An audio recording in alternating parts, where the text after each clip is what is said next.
నిరీక్షణ సత్యం. మేము శాంతిని వెదజల్లుతున్నాం, వారు మారణహోమం సృష్టిస్తున్నారు.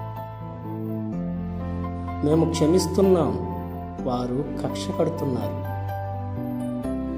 మేము ప్రలాపిస్తున్నాం, వారు పరిహసిస్తున్నారు. మేము ఆందోళనలో ఉన్నాం, వారు ఆనందిస్తున్నారు.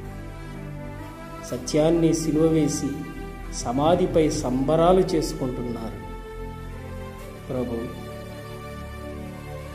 కొన్ని రోజులు నిరీక్షిస్తే సమాధిని గెలిచి పునరుద్ధానమయ్యేది సత్యమేనని వారికి తెలియని సత్యాన్ని మాకు తెలియజేసినందుకు మీకు స్తుతులు, స్తోత్రములు.